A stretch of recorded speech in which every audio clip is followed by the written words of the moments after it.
Hello, I'm Matt Scharver, Deputy Director of Watershed Programs at the Northeast Ohio Regional Sewer District. And today we're going to discuss with you elements of our Regional Stormwater Management Program.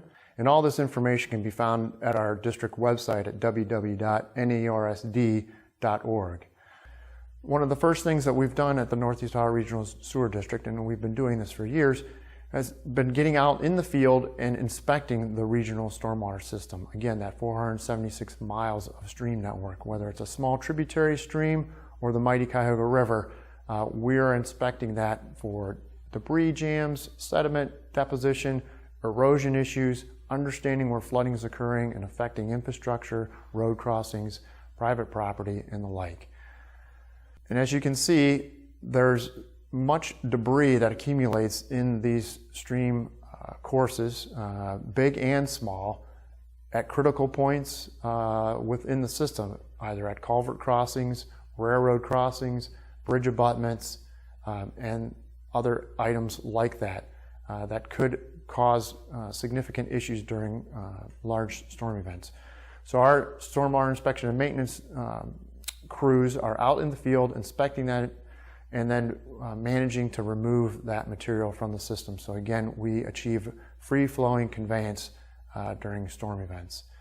So any customer in our service area can contact the Northeast Ohio Regional Sewer District to make us aware of issues that they see on their local stream.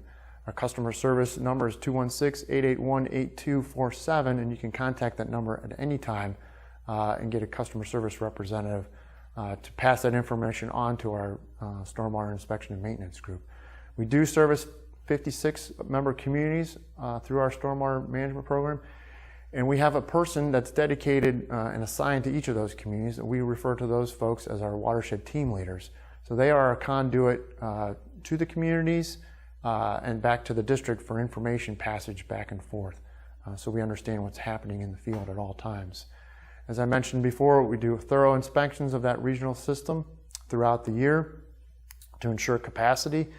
And if need be, we have contracts in place to address any emergency issues that need to be addressed and or routine maintenance throughout any given year. We're addressing debris removal. That's typically large woody debris that accumulates along the stream or river corridors that builds up in the stream itself. We remove that material again to make sure that we have free-flowing conveyance. The next main pillar of our program is our stormwater master planning program, where we are looking at each individual major watershed for the first time really ever in Northeast Ohio to comprehensively understand where erosion is occurring, how the flooding is occurring, and what it is affecting, and then what water quality issues that we can try to address as we deal with the erosion and flooding. And so to give you some understanding of what those are, we have the Cuyahoga River South master plan that is nearing completion, or it is completed now. That was a significant investment for that particular area, where we have developed alternatives and now recommendations that we will move into our design and construction phase to implement solutions along those watersheds within that master planning area. We've broken the Cuyahoga River up into the south and the north areas because it is a larger watershed, and we're moving to completion on the Cuyahoga River North master plan. Again, another significant investment in the region to understand all the erosion, flooding, and water quality issues in this watershed. The Rocky River is receiving the same treatment, so an individual stormwater master plan is underway in the Rocky River watershed as well, addressing streams like Baldwin Creek, Abram Creek, Baker Creek, and the like out in the western part of our service area. And then finally, we've combined the Sugarin River and Lake Erie direct tributaries watersheds into one master plan, and that master plan was launched this year in 2019. And will be completed in the years coming, again, looking at those same issues that we've discussed on previous watersheds. From the master plans, we develop alternatives and recommendations, and those recommendations move forward into a nomination and prioritization process, from which then we take our stormwater revenue fees and we develop a prioritized budget for design and then construction to implement projects throughout the region to address those erosion, flooding, and water quality issues. And so just to provide some examples to have some clearer, better understanding of what we're trying to address, this is a location where stream bank along West Creek has failed, and this is in close proximity to an assisted living facility, a medical facility. So here, the Regional Stormwater Management Program can take a look at this particular issue through the master plan, understand the best alternatives, and come up with a refined recommendation to effectively develop a prioritized project that we can budget and then implement and solve this issue for this particular item on West Creek. Another example is in the Hemlock Creek watershed, where residential development has occurred in the past. The stream itself of Hemlock Creek has been maneuvered and pushed and pulled in different directions over time, and has created some flooding issues and erosion issues that need to be addressed. So again, we apply our master planning analysis to this, develop a recommendation, and then move towards design and implementation of a construction project to address the stream that's affecting private properties here along Hemlock Creek. So moving into our construction, what have we done thus far under the program? The program has actually been moving forward since 2013 when we initiated our fee collection, and I'll talk a little bit more about the stormwater fee in a few moments. But in terms of construction, what's been completed thus far, here are a few examples. This first example is Beecher's Brook in Mayfield Village. You can see the significant erosion that's occurring along Beecher's Brook. It's been happening for years. And Beecher's Brook steadily has been marching towards a residential development. In the picture that's shown, you can just see the rooftops of the homes up on the top of the bluff, overlooking Beecher's Brook. In this photo, you can see the during construction. So this gives you an aerial view, a better proximity of where the actual homes are located adjacent to Beecher's Brook.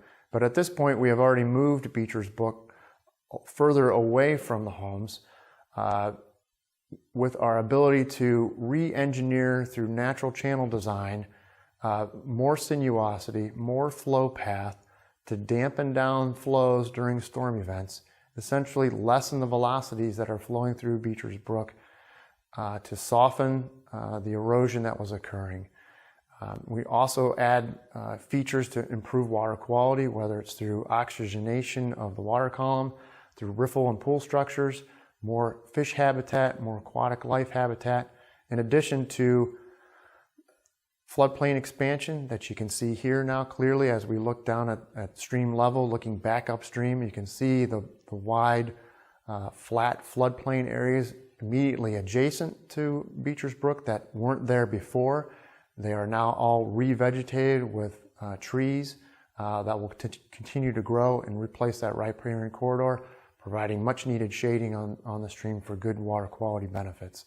So we provide a holistic watershed-based approach to our projects to ensure that we capture not only erosion control, flood control, but also water quality. Moving into Dome Brook within the city of Cleveland, this is in the Rockefeller Park area. Dome Brook, again, was marching steadily towards Cleveland Museum of Cleveland Museum of Art, causing a slope failure. So this was an area that needed to be addressed as well from an erosion standpoint. This is a view of that project under construction. Quite a significant project that we had to undertake here to re-engineer the slope, again adding sinuosity to Dome Brook, an additional flow path, and most importantly adding floodplain access where it hadn't been before.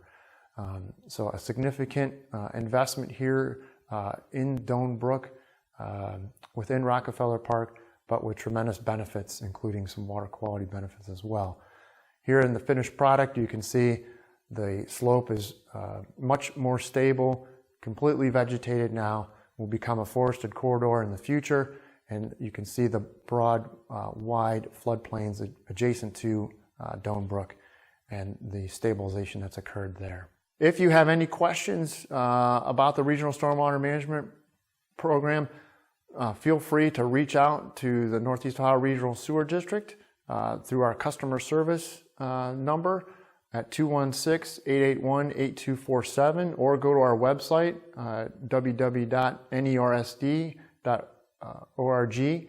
Again, there are specific folks, watershed team leaders, for each and every community throughout our stormwater service area that you can individually reach out to and get information about the program, or if you have an inspection you'd like to request or a problem area that you'd like us to review, we are happy to do that and offer our services for everyone, all of our customers.